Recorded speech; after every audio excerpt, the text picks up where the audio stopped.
గతంలో కూడా ఇట్లాగే కొడంగల్లో ఓడిపోతే రాజకీయ సన్యాసం చేసి తప్పుకుంటాను 3 నెలల్లోనే మాట మార్చి మళ్ళీ పార్లమెంట్లో పోటీ చేసినాం.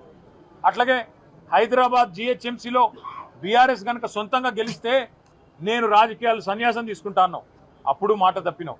అందుకే నీ మాట మీద నమ్మకం లేదు కాబట్టే మేమే చెప్పినాం, మా పార్టీ తరఫున మేము ప్రెస్ క్లబ్ బుక్ చేస్తాం, ఆ ప్రెస్ క్లబ్కు మీరు రండి 11 గంటలకు జూలై 8 తారీఖు నాడని చెప్పినాం. ఇక చెప్పినట్టుగానే కొడంగల్లో ఎక్కడో కాదు, ముఖ్యమంత్రి గారి సొంత నియోజకవర్గం కొడంగల్లో కూడా ఇంతవరకు రైతు బంధు పడని 670 మంది జాబితాతో సహా, రైతుల జాబితాతో సహా, వాళ్ళ పేర్లు, ఫోన్ నంబర్లు, వాళ్ళ ఇంటి అడ్రస్తో సహా మేము చర్చకు సిద్ధమై బయలుదేరిపోతా ఉన్నాం.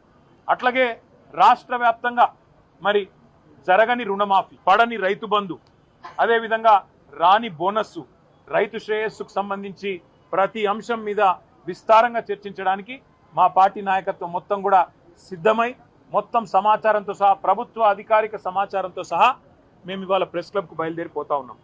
ముఖ్యమంత్రి గారు నిన్ననే బయలుదేరి ఢిల్లీ పోయినారంట. మేము అనుకున్నాం వస్తారేమో అనుకున్నాం, ఆయనే ముచ్చటపడి పిలిచిండు కదా వస్తారేమో అనుకున్నాం. రావడం లేదని నేను అనుకుంటా ఉన్నాను, ఎందుకంటే ఢిల్లీలో ఉన్నానని చెప్తున్నారు.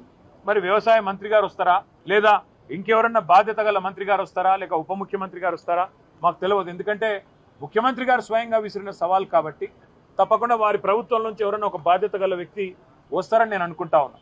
మేము పోతాము, అక్కడ ఎదురు చూస్తాం. ఎవరన్నా బాధ్యత గల మంత్రో ఉప ముఖ్యమంత్రో వస్తే వారితో కూడా మాకేం బేసిజం లేదు, ముఖ్యమంత్రి రావాలి అని మేమేం అంటలేం. ముఖ్యమంత్రి గారి తరఫున ఒక మంత్రి వచ్చినా వారితో చర్చించడానికి మేము సిద్ధంగా ఉన్నాం.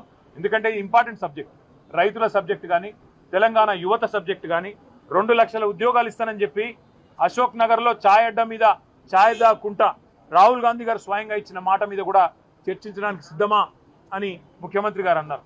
దాని గురించి కూడా మేము సిద్ధమే. అందుకే ఇవాళ మేమందరం కూడా కదిలి ప్రెస్ క్లబ్కి పోతా ఉన్నాం.